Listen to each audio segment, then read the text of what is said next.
So hello guys, कैसे हो आप सब लोग। आई होप आप बहुत अच्छा कर रहे होंगे। और जेई मेंस का एग्जाम बहुत नज़दीक आ गया है।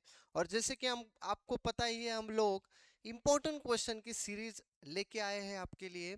आज भी मैं ऐसे बेहतरीन क्वेश्चन आपके लिए लेके आया हूँ कि जेई मेंस पिछले 5 साल से वैसे ही ट्रेंड के क्वेश्चन पूछ रहा है। उस ट्रेंड को मैंने एनालिसिस करके आपके लिए बेस्ट टू बेस्ट क्वेश्चन में लेके आया हूँ। मोस्ट इंपॉर्टेंट क्वेश्चन है, रिपीटेड क्वेश्चन है, तो इसको मिस मत करना भाई, नहीं तो रिग्रेट करोगे। ऑलरेडी एक वीडियो कल मैंने अपलोड कर रखा है, तो आप प्लीज उसको देख लो अच्छे से, क्योंकि वहां पे भी बहुत शानदार शानदार क्वेश्चन है। तो देखते हैं आज के लेक्चर में क्या होने वाला है। बहुत मजा आएगा। आप शांति से लेक्चर अटेंड करो, क्वेश्चन अच्छे से सॉल्व करो। 2x पे देखना है तो 2x पे देख लो, जल्दी वीडियो खत्म हो जाएगा, लेकिन पूरा देखो, ठीक है। तो देखो यार, करते स्टार्ट। पहला मोस्ट इंपॉर्टेंट क्वेश्चन में से, यस, एनएलएम से क्वेश्चन आ चुका है भाई। क्या है क्वेश्चन, देखो।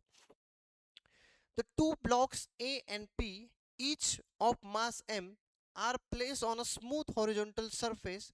Two horizontal forces F and 2F are applied on the block इस पे A and B. Block A does not slip, okay. Then vertical component of normal reaction exerted by block B on A. ये समझ रहे हो। Block B ए पे जो normal लगा रहा है उसका वाई कंपोनेंट, इसका मतलब यहाँ पे हमें ये चीज निकालनी है। यहाँ पे जो एक से नॉर्मल लगेगा ये, अब ये एंगल कितना होगा, ये 30 है, तो ये भी 30, तो ये कितना होगा 60 डिग्री। मतलब अगर मैं इसको कंबाइन मास मान लूँ, तो कंबाइन मास मानेंगे तो टोटल मास कितना है भाई इस पे, 2m। और यहाँ पे 2f, यहाँ पे f, मतलब अल्टीमेटली यहाँ पे क्या लगेगा, f। एक्सेलरेशन पीछे होगा, सो एक्सेलरेशन तो मेरे पास बहुत धूमधाम से आ गया, f/2m। एक्सेलरेशन तो भाई अपने पास आराम से आ गया, ठीक है। अब नॉर्मल निकालने के लिए एफबीडी बनानी पड़ेगी। कैसे करेंगे, देखो। इस ब्लॉक पे हम लोग क्या कर लेते हैं, एफबीडी बना लेते हैं। तो देखो ये ब्लॉक को बनाने की कोशिश करते हैं ऐसे कुछ। देखो ये मास m, यहाँ पे लग रहा है आपका f, फिर यहाँ पे आपका लग रहा है n cos 60। देखो मैं सिर्फ हॉरिजॉन्टल लिख रहा हूँ क्योंकि एक्सेलरेशन हॉरिजॉन्टल डायरेक्शन में ही है, और यहाँ होगा एक्सेलरेशन a। क्लियर है यार, ध्यान से देखना, मजा आएगा आपको। अब देखो इसको लिखो, कैसे लिखेंगे, n/2 माइनस एफ बराबर एम ए। तो n/2 minus F is equal to M A, कितना है हमारा f/2। एक्सेलरेशन हम लोग निकाल चुके हैं, तो यहां से n आपका नॉर्मल आ जाएगा 3f। बहुत जबरदस्त, देखने में डिफिकल्ट लग रहा है, क्वेश्चन करते ही आराम से हो गया। n बराबर 3f, क्या ये आंसर होगा हमारा। गलती से 3f आके ही टिक मत कर देना। उन्होंने क्या बोला है, y component of this normal, तो भाई y कंपोनेंट जो है वो कितना है, n sin 60। तो जो आपका फाइनल आंसर होगा वो होगा 3√3f/2। This is your final answer, और ये कौन सा आ जाएगा, आपका सी आ जाएगा। सो क्लियर है, तो सी आंसर आपका बहुत इजीली सही हो जाएगा। क्लियर है क्या बात, देख लो एक बार, ठीक है। मजा आ रहा है, घाई गड़बड़ मत करना। जैसे 3 अप आंसर आएगा आप बोलोगे सो 3 अप आंसर है, नहीं। उन्होंने y कंपोनेंट पूछा है, यहाँ पे देखो वर्टिकल कंपोनेंट पूछ रखा है। तो ट्रिक क्वेश्चन है, मैंने बोला है ना, बहुत जबरदस्त जबरदस्त क्वेश्चन लेके आए हो, आके देखो, आप मिस मत करना। सेकंड क्वेश्चन देखो, the body of mass m moving with velocity v makes an elastic collision another body 2m जो कि रेस्ट पे है, then ratio of kinetic energy lighter body और after the collision उस लाइटर बॉडी क्या kinetic energy का ratio पूछा है। तो देखो भाई कैसे करेंगे, पहले तो डायग्राम निकाल लेते हैं, देखो अच्छे से डायग्राम निकाल लेते हैं। देखो फिर ये एक ऐसे कुछ, देखो एक बॉडी है m, एक है 2m, ये है रेस्ट पे, इसके पास वेलोसिटी है v, फिर ये m है v1, फिर ये 2m v2। ऐसा कुछ सिनारियो है। तो ऐसे क्वेश्चन में हम लोग क्या करते हैं भाई, पहले तो हम लोग करेंगे मोमेंटम कंजर्वेशन। मोमेंटम कंजर्वेशन करेंगे तो देखो पी इनिशियल बराबर पी फाइनल, तो पी इनिशियल कितना है M into V plus zero is equal to M into V one plus two M into V two. तो आपका इक्वेशन आ जाएगा v बराबर V one plus two V two. ये पहला इक्वेशन इस पे आ जाएगा आपका, ये पहला इक्वेशन क्लियर है। सेकेंड इक्वेशन आपके पास दो ऑप्शन है, एक तो काइनेटिक एनर्जी लिख दो यार, नहीं तो आप लिख सकते हो कोएफिशिएंट ऑफ रिस्टिट्यूशन, आपकी मर्जी क्या करना है। तो मैं तो कोएफिशिएंट ऑफ रिस्टिट्यूशन लिखूंगा क्योंकि इजी जाएगा अपने पास, ठीक है। तो देखो E बराबर V two minus V one upon U one minus U two, तो E तो कितना है one, V two minus V one by V, तो अपने पास दूसरा इक्वेशन आ गया V two minus V one बराबर वी, इक्वेशन नंबर सेकेंड। ये दूसरा इक्वेशन हमारे पास आ गया। अब देखो जैसे ही दूसरा इक्वेशन आ गया इन दोनों को साइमल्टेनियसली सॉल्व कर लो। तो देखो V2 दोनों को ऐड कर दो तो V1 कट, V2 और 2V2 3V2, 3V2 बराबर 2V, 3V2 बराबर 2V। तो यहाँ से भाई V2 हमारे पास आ गया 2V/3। जैसे ही V2 आ गया यहाँ रख दो तो 2V/3 माइनस V करेंगे तो V1 तो आ रहा है माइनस V/3, मतलब हम लोगों ने V1 का जो डायरेक्शन है उल्टा लिया था। देखो माइनस साइन वही तो बता रहा है, ठीक है ना। तो यही मतलब खासियत है, खूबसूरती है फिजिक्स की कि आप गलत भी हो जाओगे खुद ब खुद आपको बता देगा, लेकिन आपको वो नजर होनी चाहिए पहचानने की, ठीक है। अब देखो पहले काइनेटिक एनर्जी कितनी थी, हाफ एम वी स्क्वायर, फिर वेलोसिटी कितनी हो जाएगी half M V one square, तो आ जाएगा V square by V one square. तो कितना आ रहा है देखो वी स्क्वायर बाय v/3 का स्क्वायर, तो ऊपर जैसे ही जाएगा वो आएगा 9:1, 9:1 जैसे ही आ गया हमारा ऑप्शन मेरे को दिख रहा है भाई ए। तो क्लियर शॉर्ट आंसर यहाँ पे कितना आ रहा है ए। देखो मजा आ रहा है कि नहीं यार, ठीक है। टेंशन बिल्कुल नहीं लेना है, अगर एग्जाम पास में आ रही है एकदम निश्चिंत रह के एग्जाम की प्रिपरेशन करो। दो अटेम्प्ट है आपके पास, ठीक है ना। पहले अटेम्प्ट में होना बहुत अच्छी बात है, लेकिन नहीं भी हुआ तो क्या बात है, सेकेंड अटेम्प्ट के लिए फिर हम लोग करेंगे कोशिश, ठीक है। तो चलो भाई आगे बढ़ते हैं, आगे हम लोग करते हैं नेक्स्ट क्वेश्चन। क्या है देखो नेक्स्ट क्वेश्चन, हो तो देखो नेक्स्ट क्वेश्चन क्या सुंदर क्वेश्चन है बहुत, दिखते ही इसमें 90% पब्लिक भाग जाएंगे।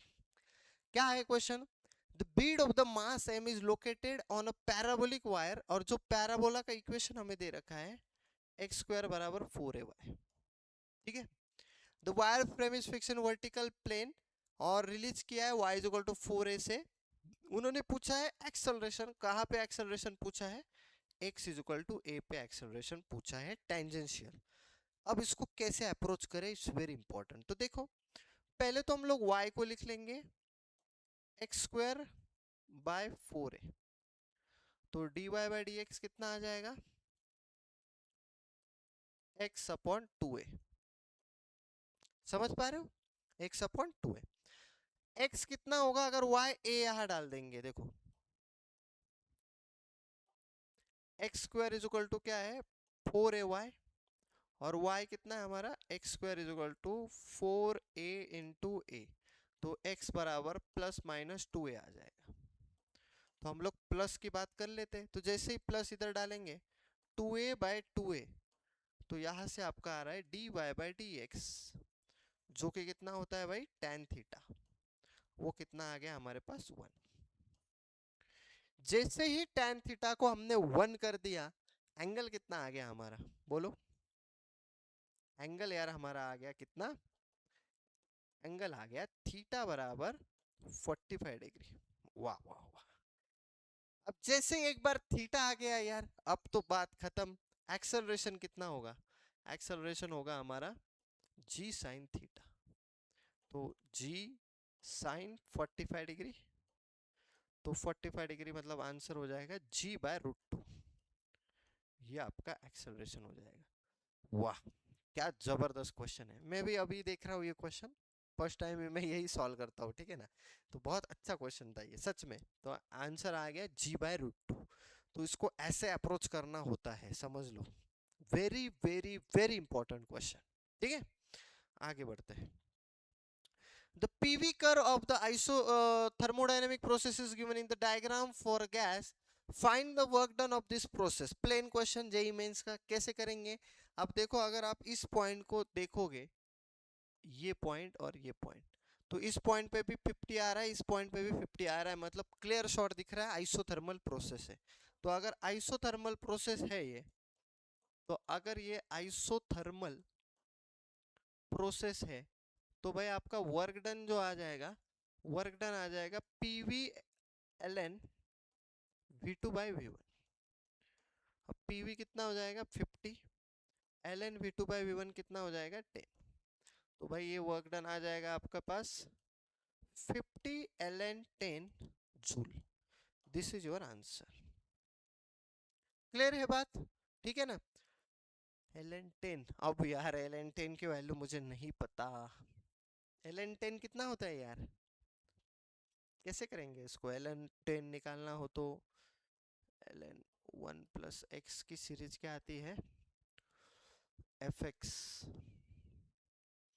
F x plus F dash x 1/1 plus x x into x, ठीक है, प्लस एफ डबल डैश करेंगे तो ऐसे कुछ आएगा ना। तो x को 9 डालेंगे तो 9/10, 0.9 इंटू कुछ आइडिया नहीं लग रहा है यार। 1 प्लस एक्स मतलब 10, 0.1, 0.1 इंटू 50, 5.45। तो यार एक बार इसको मैं यही छोड़ देता हूँ आपके लिए। एल एन 10 की वैल्यू जैसे जेई के क्वेश्चन में लॉग का दिया होता है भाई हर क्वेश्चन में, इसमें क्यों नहीं दिया है मुझे पता नहीं। तो एक बार आप देख लेना, ठीक है ना? तो मैं इस मोड पे छोड़ रहा हूँ, डिफिकल्ट बिल्कुल नहीं है क्वेश्चन, एल एन 10 की वजह से थोड़ा सा दिक्कत आ गया, ठीक है ना? हाँ, नेक्स्ट क्वेश्चन थर्मोडायनामिक्स से वापस आ गया भाई। क्या क्वेश्चन है देखो, 1 mole of ideal monoatomic gas, okay, तो मतलब 1 मोल हमारे पास मोनोएटॉमिक है, चलो बहुत अच्छी बात है ये तो। फिर मजा आ गया। फिर 2 मोल कौन सा है भाई? हमारा डायटोमिक है, बहुत बढ़िया। और 3 मोल क्या है? ट्राइटोमिक है। और क्या पूछ लिया? अच्छा, इसको मिक्स कर लिया, इसको मिक्स कर दिया, और जो भी आएगा वो निकालना है हमें, चलो बहुत मजा आएगा। तो देखो क्या है, तो ग्यामा मिक्स क्या होता है भाई हमारा? CP mix by CV mix, ऐसा कुछ होता है ना। अब सीपी मिक्स क्या होगा भाई? N1 CP1 plus N2 CP2 plus N3 CP3 divided by N1 CV1 plus N2 CV2 plus N3 CV3। ये आपका कुछ हो जाएगा। क्लियर है? अब बस वैल्यू डालनी है। तो देखो, N इंटू CP1 मतलब मोनो एटॉमिक है, तो भाई धूमधाम से 5R/2 कर दो। N2 2 मोल है, डायटोमिक है तो 7R/2 कर दो। और ट्राइटोमिक है तो कितना होता है भाई ट्राइटोमिक में? CB F/2R होगा, मतलब 3R होगा, 3R मतलब 4R होगा, है ना? बस हो गया काम। अब ये होगा 1 into 3R/2, 2 into 5R/2 plus 3 into ये कितना हो जाएगा 3R। क्लियर है कि एक बार देख लो भाई, कुछ गड़बड़ तो नहीं है ना, है ना?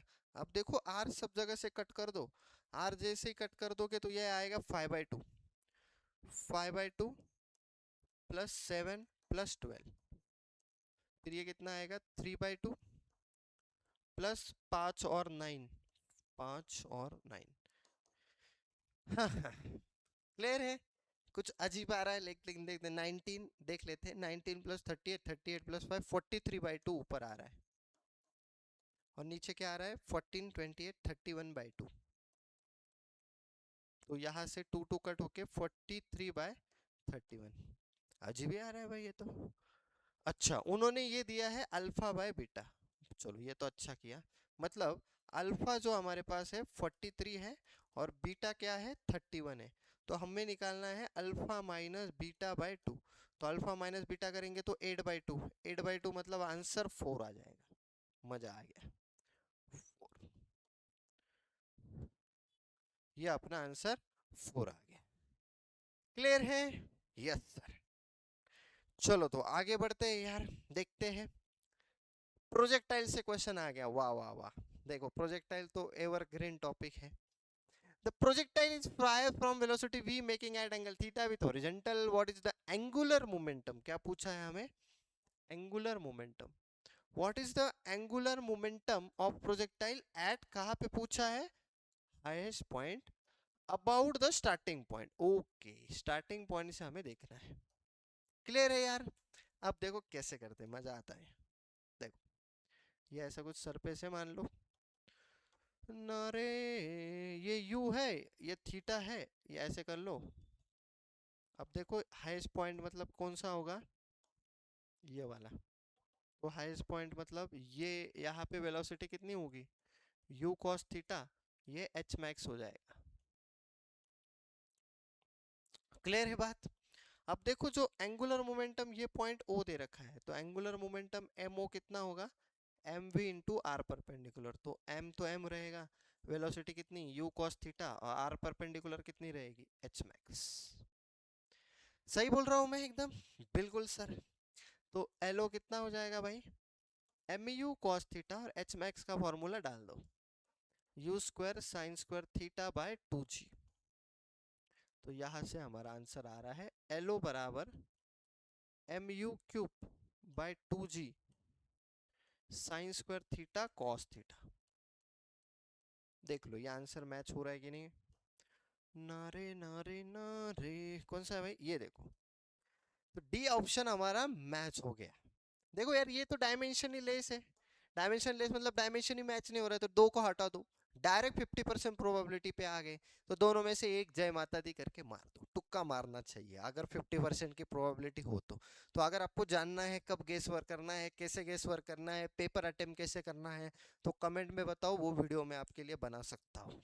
और पेपर स्ट्रेटेजी अटेम्प्ट करने पे 10-20 मार्क्स आपके ऐसे ही बढ़ जाएंगे, कि पेपर अटेम्प्टिंग स्ट्रेटेजी क्या है आपकी। ठीक है ना। तो ये आ गया भाई, ये क्लियर हो तो आगे बढ़ते हैं।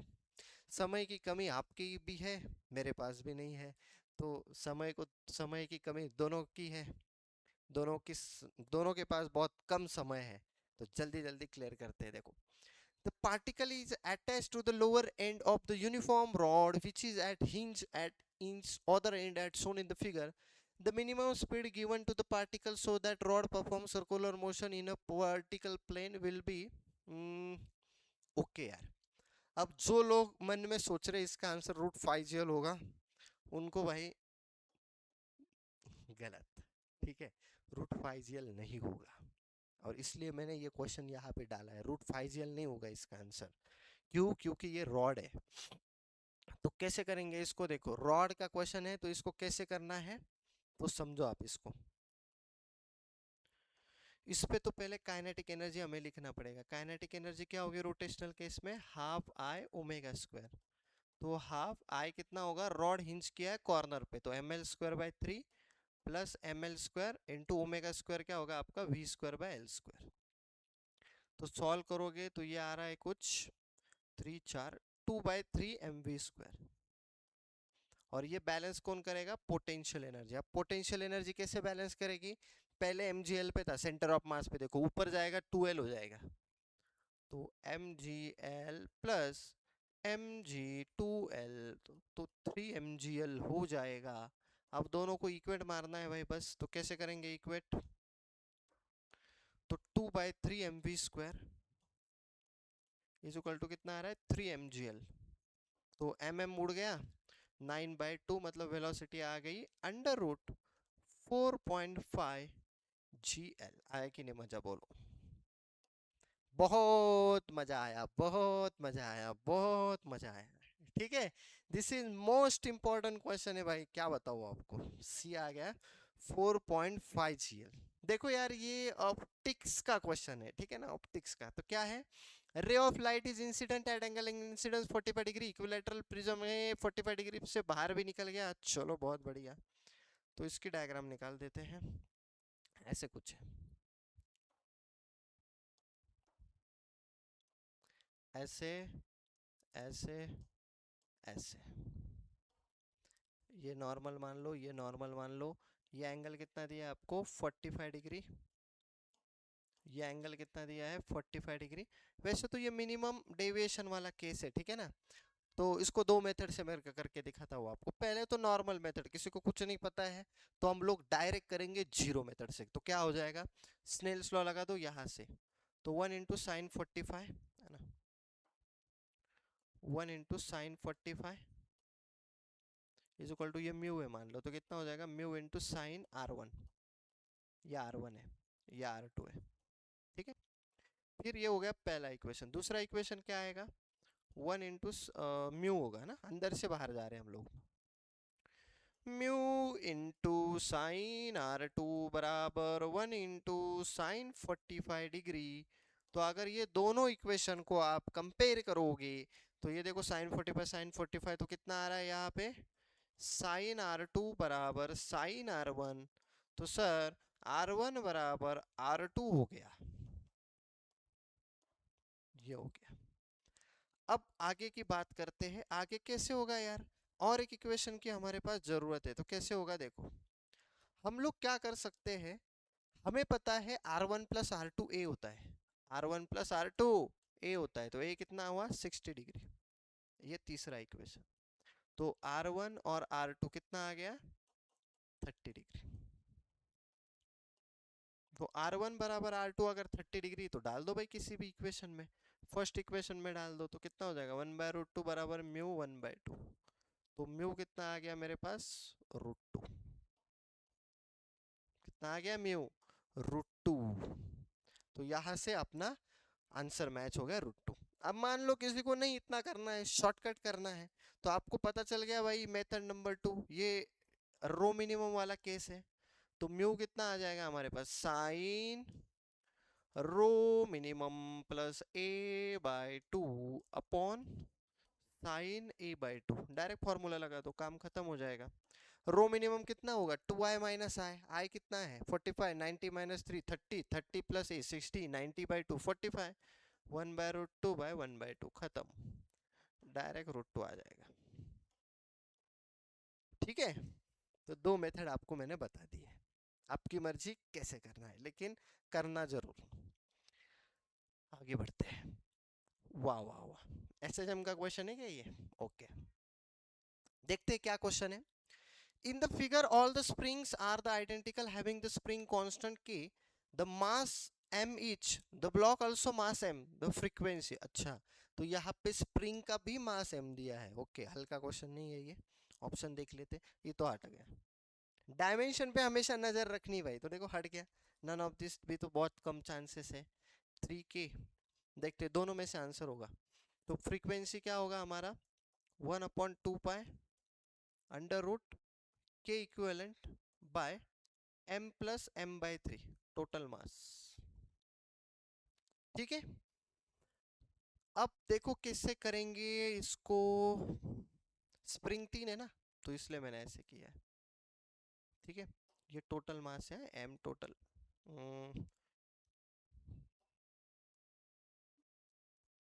ऐसे कुछ, ठीक है यार। अब देखो के इक्विवेलेंट पहले निकालते, देखो आओ इधर। ये दोनों क्या है पैरेलल, फिर ये पैरेलल, मतलब के इक्विवेलेंट तो सीधे सीधे मुझे दिख रहा है 3K, के और के 2K, 2K और के 3K। तो के इक्विवेलेंट तो 3K आ गया, तो बस काम ही हो गया यार। वैल्यू डाल दो 1/2 पाई अंडर रूट के इक्विवेलेंट कितना आ जाएगा 3K, मास कितना होगा m प्लस टोटल मास कितना है स्प्रिंग का 3m/3। तो बस फ्रीक्वेंसी आ गई हमारे पास 1/2 pi under root 3K/2m। Check कर लो भाई ऑप्शन है क्या नहीं, 3K/2m। Second answer is your right answer, ठीक है। तो बहुत अच्छा क्वेश्चन था, अगर देखे तो इसको हल्के में मत लो, अच्छा क्वेश्चन था ये, ठीक है। मानना तो पड़ेगा यार, कमेंट सेक्शन में आपको बोलना तो पड़ेगा, ठीक है। चलो आगे बढ़ते हैं। ये यार ये तो क्वेश्चन फ्लूइड मैकेनिक्स का बहुत बार हम लोग देख चुके हैं, तो मैं तो बोलूंगा ये होमवर्क कर लो आप, है ना। इंपॉर्टेंट है, निगलेक्ट मत करना। कुछ काम आपसे भी करवाऊंगा भाई मैं, आप मुझे बताना कमेंट सेक्शन में। बहुत सिंपल है, देखो मैं तरीका बता देता हूँ। क्या है तरीका, इन्होंने ये अलग फ्लूइड दिया है, अलग फ्लूइड दिया है, एक्सेलरेशन ए दिया है। तो x में प्रेशर डिफरेंस कितना आता है, rho a l, rho a l, और y में कितना होता है, रो जी एच। तो आप क्या करो, यहाँ पे एक प्रेशर लिखो ए पे, ये यहाँ पे एक प्रेशर लिखो बी, और यहाँ पे, तो आपका आंसर मैच हो जाएगा। ठीक है, तो कमेंट सेक्शन में मैं आपका इंतजार करूंगा, तो आप मुझे आंसर बताओ। ठीक है, आगे बढ़ते हैं। हाँ, ये एक अच्छा क्वेश्चन है भाई। देखो, ये मोस्ट इंपॉर्टेंट क्वेश्चन है, इसको अच्छे से समझना। क्या बोल रहा है, ideal gas undergo cyclic process, यहां से इंपॉर्टेंट चीजें स्टार्ट हो गई। विच वन प्रोसेस इज, एक प्रोसेस कोई तो आइसोकोरिक है, एक प्रोसेस कोई इनकी आइसोथर्मल है, और एक प्रोसेस कोई इनकी आइडियाबैटिक है। During the isothermal process 40 joule heat क्या हो गई, रिलीज हो गई। During the isochoric process 80 joule heat absorb हो गई। Work done during adiabatic process W1 है, और आइसोथर्मल में W2 है, तो मॉड W1 बाई W2 निकालना है। वाह, बहुत जबरदस्त। एडवांस का क्वेश्चन गलती से यहाँ आ गया ऐसा लग रहा है। तो एक प्रोसेस आइसोकोरिक है, तो देखो आइसोकोरिक तो यही रहेगी अपनी A to C।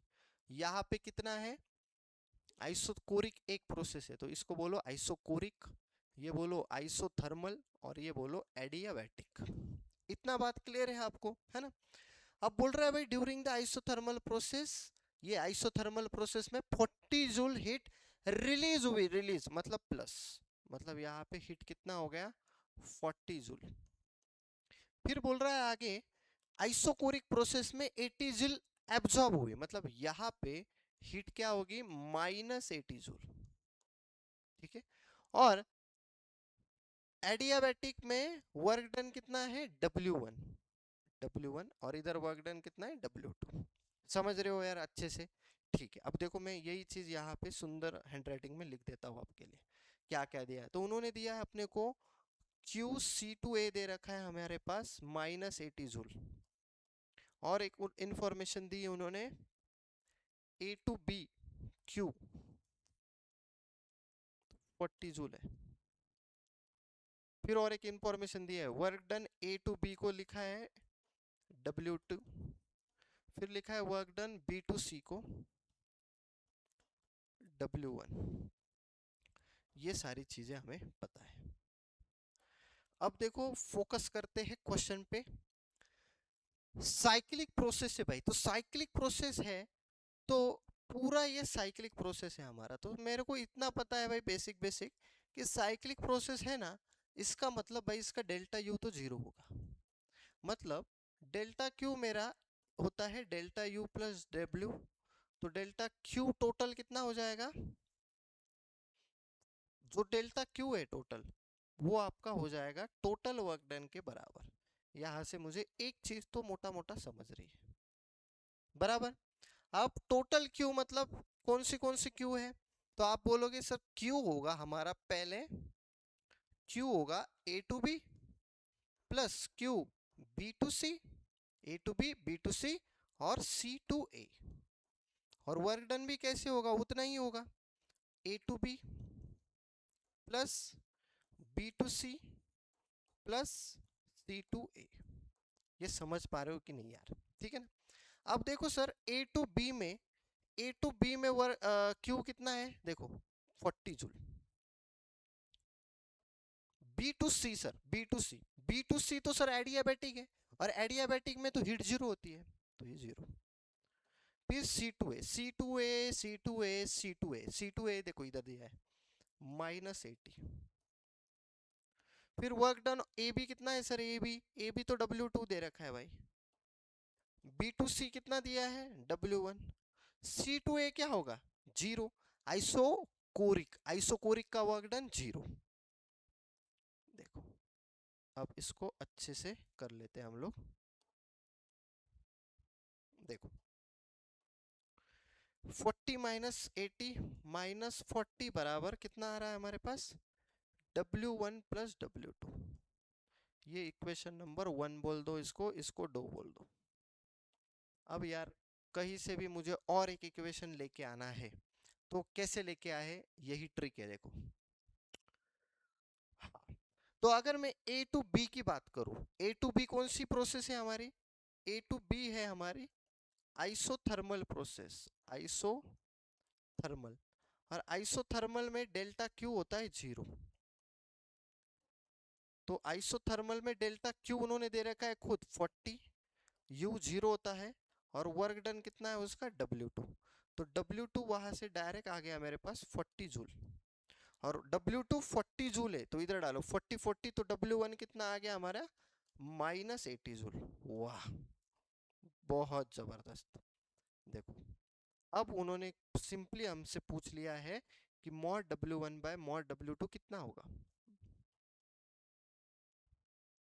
तो कितना होगा? 80/40। आंसर आ जाएगा 2।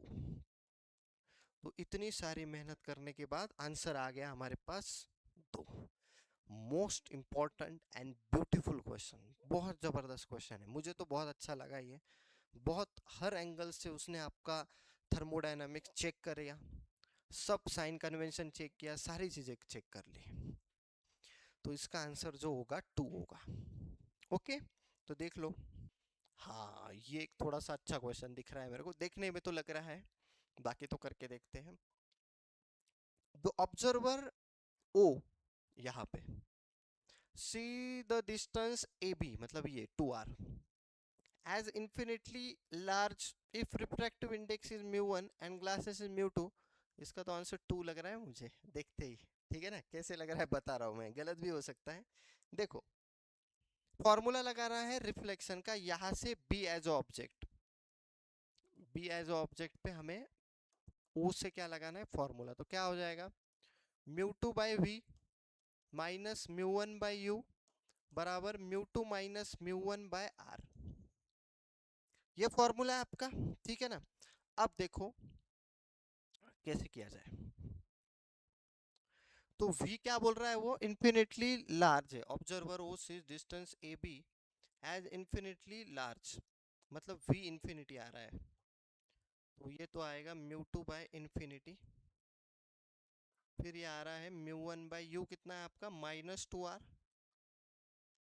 और ये आ रहा है आपका mu2 minus mu1 bye -r। ठीक है ना। तो देखो कितना आ रहा है, ये तो 0 हो जाएगा। तो mu1 by 2 is equal to mu2 minus mu1। तो कितना आ रहा है ये? Minus minus plus. अच्छा, ये आर ऐसे है ना, तो ये प्लस होना चाहिए। एक माइनस आ रहा है ना, ये माइनस है ना नीचे, -1। हाँ, ठीक है। तो देखो कितना आ रहा है ये, तो इसको हम लोग लिखेंगे mu1/2 is equal to mu1 minus mu2। तो कितना आ जाएगा? mu2 बराबर mu1/2। तो क्या पूछा है? हाँ हाँ हाँ हाँ हाँ हाँ, mu1/mu2 कितना आ गया? 2। तो तुक्का लग गया मेरा। ठीक है ना, देखते ही पता चल रहा था कि एक इन्फिनिटी है दूसरा 2r है, तो रेशो 2 आने वाला है, ऐसे मैंने गेस तो किया था। ऐसा आपको बिल्कुल नहीं करना है एग्जाम में, बिल्कुल नहीं करना है। पेपर पे आंसर आने दो, फिर आंसर टिक करो। पहले पेपर पे आने दो आंसर को। ठीक है यार, चलो आगे बढ़ते हैं। A B C D rhombus वाला एक क्वेश्चन है यहाँ पे, क्या है देखो। वेलोसिटी ए इज 6 मीटर पर second as shown in the figure, find the velocity of B in. अच्छा, तो देखो क्या क्वेश्चन है ये। इसकी वेलोसिटी ऐसी होगी है ना, वी बी, नीचे जाएगा ये। अब इसको ऐसे स्ट्रेच करेंगे, तो ये 37 है, तो ये भी 37, तो ये भी 37। तो ये कंपोनेंट कितना आएगा हमारा? 6 cos 37 डिग्री। तो वी बी किसके बराबर होना चाहिए? 6 cos 37। तो वी बी आ जाएगा हमारे पास 6 cos 30। Along the string velocity same होती है ना भाई, तो 6 इंटू 4/5, तो कितना आएगा? 24/5। तो वी बी कितना आ गया? 5 चौक 20, 4, 4.8 मीटर पर सेकेंड इसका आंसर है। This is most important question, 4.8 metre पर सेकेंड इसका आंसर है। मजा आया? देखो, ट्रिकी तो है क्वेश्चन, लेकिन एक एक लाइन में क्वेश्चन उड़ाते देते हैं, अगर आपको कॉन्सेप्ट क्लियर है तो। ठीक है ना। तो यार मजा आ रहा है कि नहीं यार? आ रहा है ना मजा? बहुत बढ़िया यार, कमेंट में बताना मुझे। यस। ओ हो, अब ये भाई धुआंधार धुरंधर क्वेश्चन आ गया, धुरंधर। आजकल कुछ लोग थंबनेल लगाते हैं ना, धुरंधर ऐसे। तो वैसे धुरंधर क्वेश्चन आ गया ये। देखो पढ़ते हैं भाई question. The parallel plate capacitor is made of two square plates of side A separated by distance D, जो कि बहुत कम है A से। लोअर ट्रायंगुलर फिल्ड विद, अच्छा डाइलेक्ट्रिक भी डाल दिया भाई इन्होंने, बहुत बढ़िया। अब कैपेसिटर हमें निकालना है, दम है क्वेश्चन में, दम। तो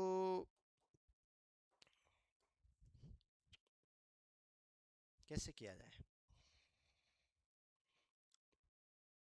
तो देखो प्रॉब्लम ये है कि इसमें ये हाइट वेरी कर रही है, एक्स भी वेरी कर रहा है, वाई भी वेरी कर रहा है। तो हम लोग क्या करते हैं, तो यार छोटा सा एक कंपोनेंट लेके देखते हैं, ऐसे ऐसे कंपोनेंट लेके देखते हैं, ये हाइट वाई के ऊपर ऐसे, और ये एक्स दूरी पे dx कंपोनेंट यहाँ पे ले लेते हैं। क्लियर है? अब आप समझो कैसे किया जाए ये क्वेश्चन। तो पहले तो भाई एक वेरिएबल में इसको लेना बहुत डिफिकल्ट है, तो हम लोग इसमें सिमिलर ट्रायंगल वाला कॉन्सेप्ट लगाते हैं। देखो ये वाला ट्रायंगल और ये वाला ट्रायंगल सिमिलर है, तो सिमिलर अगर ट्रायंगल है तो हमारा y by x is your equal to d by a, ऐसा कुछ रहेगा। और यहाँ से आ जाएगा y बराबर d by A into x. तो इसको डिफरेंशिएट करेंगे तो dy आ जाएगा d by A dx। S, बोलो क्लियर है? बोलो यार यस और नो, क्लियर है आपको ये चीज? यहाँ से एक कुछ तो हमने निकाला है, ठीक है। अब देखो ये दोनों सीरीज में है, सीरीज में कैसे होता है, दोनों को ऐड करते हैं। तो देखो कैसे करेंगे, 1/dc इज इक्वल टू, इधर क्या लिखेंगे, के एप्सिलॉन नॉट ए, एरिया कितना होगा a into D X into Y, plus इधर क्या होगा, C2 क्या होगा, epsilon naught A D X upon, ये y है तो ये डिस्टेंस कितना है हमारा, d माइनस वाई। तो लिखेंगे यहाँ,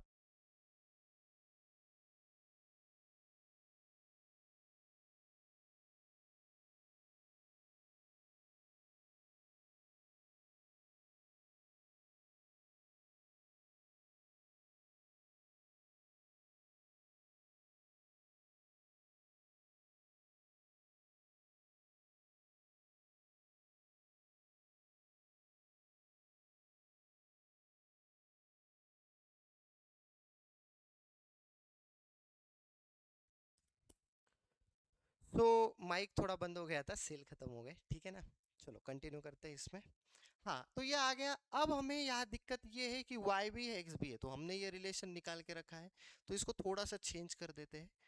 dx हमारा होगा a बाई डी dy, ऐसे कुछ होगा, है ना, ठीक है ना। अब डालो यहाँ पे, जय माता दी, 1/d, y को ऐसे रहने दो, के एप्सिलॉन नॉट a, और dx की जगह हम लोग क्या डाल रहे हैं, a square dy by D, ऐसा कुछ डाल रहे हैं, है ना। फिर यहाँ पे क्या हो जाएगा, d minus Y upon epsilon naught a, फिर dx को कितना डाल रहे हैं हम लोग, a square dy by D. समझ रहे हो ना, हमने बस इसको एक वेरिएबल में लेके आए। अब देखो ये तो बहुत सॉल्व करने लायक ही नहीं दिख रहा है मेरे को, लेकिन करना तो पड़ेगा, ठीक है ना। देखते कुछ तो करते हैं इसमें। क्या क्या कॉमन आ रहा है, d, उसके बाद epsilon naught a square dy, ये सारी चीजें कॉमन आ रही है। तो d epsilon naught a square by D, मतलब ये कितना बच रहा है, y बाई के, प्लस इधर बच रहा है d minus Y, epsilon naught a square dy तो कट हो रहा है तो 1 आएगा ऐसे, है ना। कुछ गलत तो नहीं कर रहे? नहीं कर रहे, आई होप नहीं कर रहे गलत, ठीक है ना। अब देखो इसको उल्टा करना पड़ेगा हमें, तो उल्टा करने से पहले थोड़ा सा अच्छे से लिख देते हैं, 1/dc बराबर d epsilon naught a square dy into इधर से y भी कॉमन ले ले क्या इसमें, है ना, तो ऐसे लिख सकते हैं हम लोग, d प्लस वाई कॉमन आ जाएगा तो कितना हो जाएगा 1/k-1। हाँ, अब कुछ मेरे को हिंट दिख रहा है भाई, थोड़ा सा विश्वास भी है कि सही कर रहे हैं हम लोग, है ना। अब देखो इसको सॉल्व करने के इसमें लेके आते हैं, तो स्लाइड को कॉपी कर देता हूँ मैं। हाँ, तो ये नेक्स्ट इस पे आ गए ना। हाँ, अब देखो ये वाला टर्म आ गया है तो थोड़ा सा जगह हमें चाहिए। एक काम करूँ क्या, ब्लैंक स्लाइड ले लूँ क्या, है ना, ब्लैंक स्लाइड ले लेता हूँ। तो ब्लैंक स्लाइड ये देखो, तो वापस थोड़ा सा लिख लेते हैं इसमें, 1/DC, 1 upon DC is equal to क्या आ रहा है इधर, D अपॉन A² ब्रैकेट में क्या है, D प्लस वाई 1/k-1, ऐसा कुछ आ जाएगा। ठीक है, अब देखो कैसे किया जाए। उल्टा करना पड़ेगा और क्या ही करेंगे, है ना। तो कैसे आएगा, DC बराबर ε0 A², इसको उल्टा कर रहा हूं मैं, dy/d, और ये भी आपका नीचे डिनोमिनेटर में आ जाएगा ऐसे, d प्लस वाई 1/k-1, ऐसे कुछ। अब बस ये इंटीग्रेट हो जाएगा अभी, तो DC ये इंटीग्रेट हो जाएगा ε0 A² d, और इंटीग्रेट हो जाएगा dy/d प्लस वाई 1/k-1, ऐसा कुछ हो जाएगा। देखो क्लियर है। और लिमिट कहाँ से कहाँ तक लगाना है हमें, 0 से d तक पूरा इंटीग्रेट करना है ना, तो 0 से d तक। तो देखो कैसे किया जाए अभी, इसको DC का इंटीग्रेशन तो c आएगा, फिर ε0 A² को तो मत छेड़ना, ε0 A² को तो बिल्कुल मत छेड़ना, ठीक है ना। अब हमें क्या करना है, dy ये log आ जाएगा, तो क्या हो जाएगा log d plus Y 1/k-1, और जो कोएफिशिएंट है उससे डिवाइड करना होता है, तो y का कोएफिशिएंट कौन है 1/k-1, और लिमिट लगा देंगे 0 से d।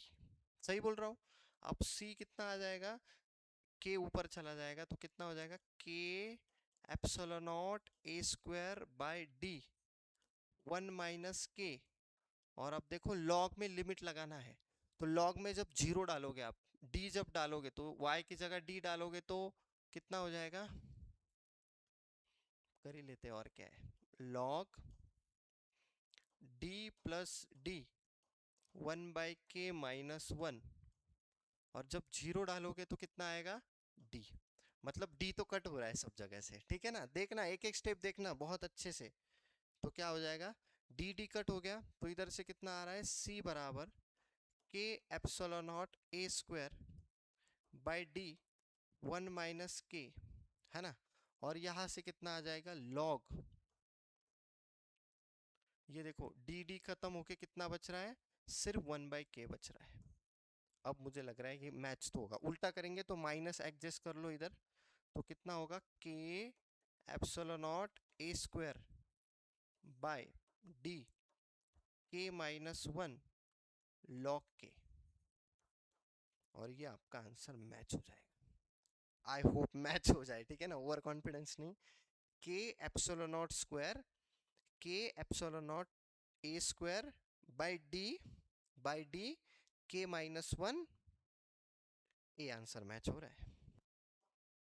यस, तो ये आंसर अपना मैच हो गया, इंटीग्रेशन वगैरह करके बहुत पापड़ बेलने के बाद हमारा आंसर मैच हो गया। ठीक है, तो मोस्ट इंपॉर्टेंट आगे बढ़ते हैं आगे। अच्छा ये कॉपी हो गया था, अच्छा खत्म हो गए।